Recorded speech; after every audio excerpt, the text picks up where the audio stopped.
go. His teammate Jesse Love. Oh, Sammy Smith. There's Sammy Smith around. Crash behind the leaders. Caution is out, and that's how we will end stage number 1.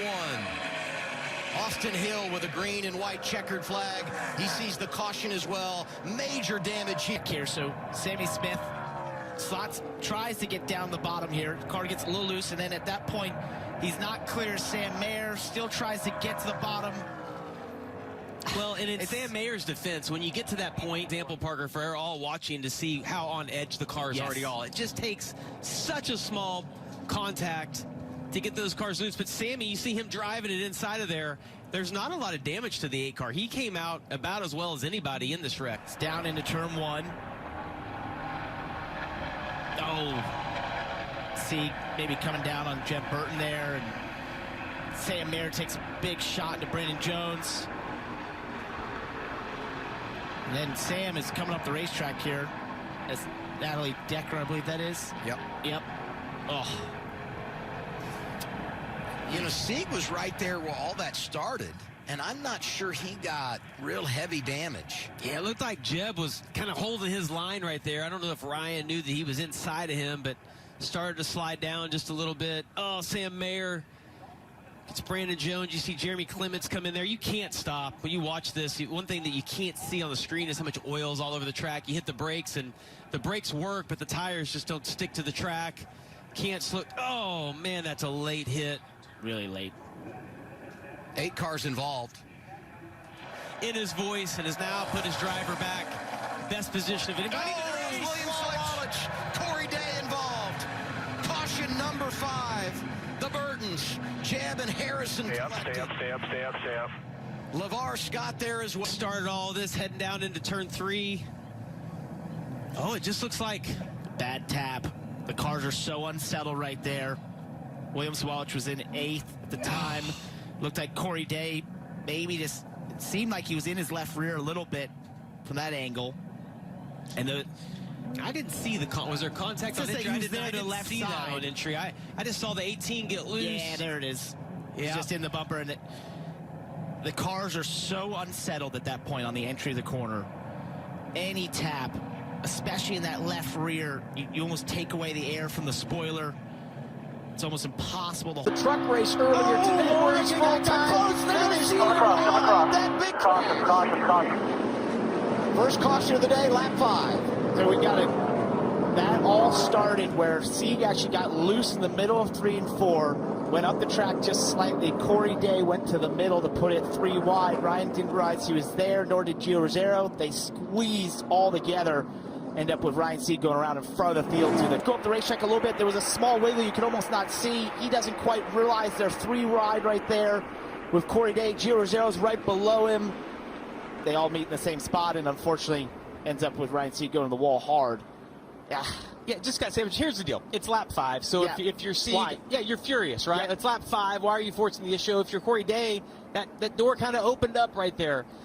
So we got a caution on track. Halfway through the opening stage, and the wheel and caution lights are on. One of those drivers making his first ever start. Luke Baldwin doing double duty today. He'll run the modified race here later tonight. That was for the actual wreck. You see, he got really loose. Yeah, got up out of the groove, got into some of the marbles there.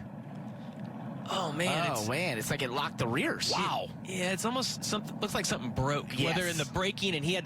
Allgaier inside is in control, pulling into his outside.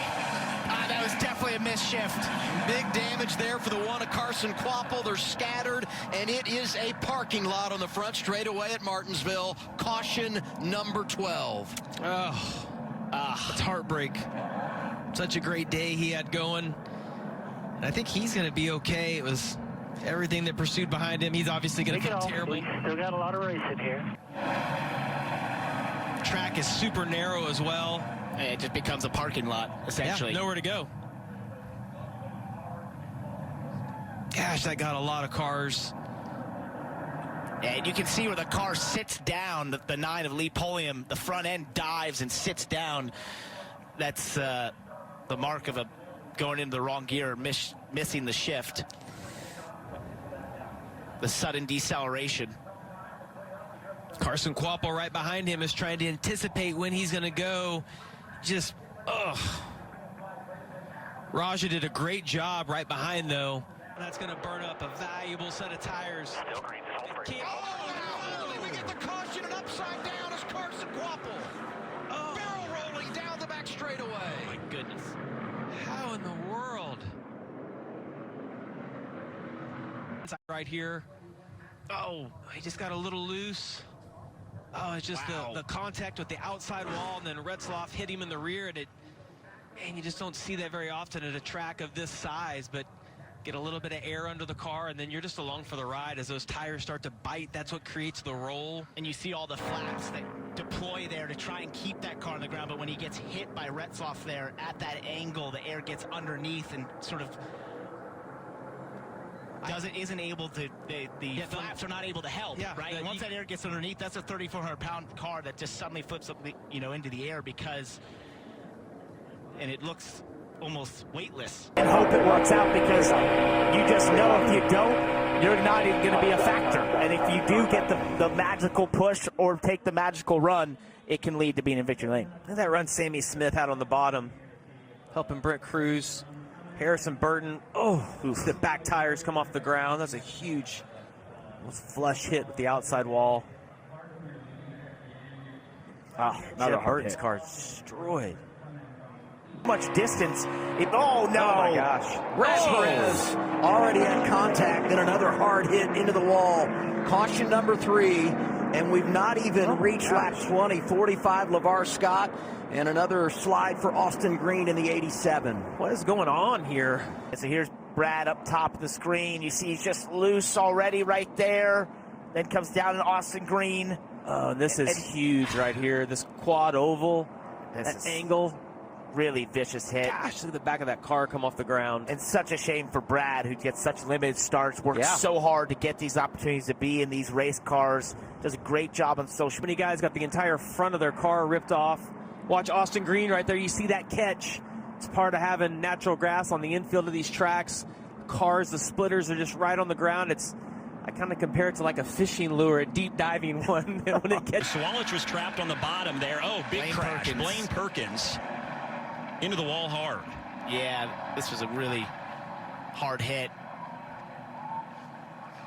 Looking down into 3 here, you see he's already sideways, and look at Anthony Alfredo there, 96. He was chasing it up. Made it through. Yeah, and he basically, as Blaine got sideways, Anthony was already committed to the outside lane, and at that point he just couldn't get it to slow down and turn down. As we look back here from Sammy Smith's 8 car, there you see the smoke suddenly start, and then the car goes around, so that's It's almost indication like something something broke. He lost a little bit of time right there. Oh, we got one going around now. It's Corey Day. Corey Day, contact. 2 California guys get together. Hard hit inside wall for Day, and that was Love that hit him coming off the corner. Wow. Here's 17 radio. Dude, I mean, like, I'm not even full speed, and I'm sideways. See Corey Day right there. It's behind. There's multiple cars 3 wide. Brent Cruz got moved up out of the groove right there.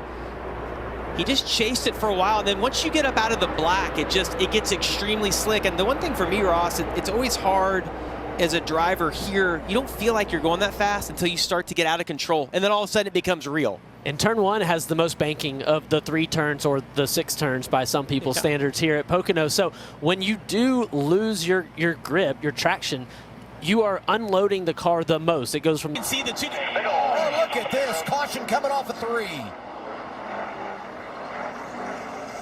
multiple cars involved on the entrance to pit road where some Look at where LeVar Scott ended up. Really torn up. Huge impact by multiple cars right here. I couldn't tell who that was. It looks like Jeb. Almost looks like he maybe had a flat where he got so loose. Oh, then LeVar Scott, he needs to make contact, I think, with the inside wall as well. I think something had to go wrong with Jeb with the position that he was in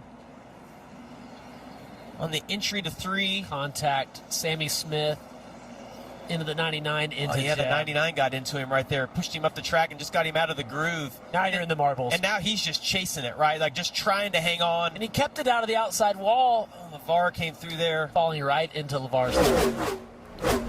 You know, the other thing to think about when you watch LeVar Scott. Up the lead, and now we're just fighting to hold on to second. Oh, big wow. crash! Turn 1. Oh my That's the huge impact. Gotta think he got hooked in the left rear to turn at that angle with that impact. Is on his outside. You gotta think Mayer is gonna slide up maybe a little bit here. Hits the inside wall. Oh, he does. Yeah. Oh, awful hit, and that's why he was referencing disappointed in himself, right? That Judge. Oof.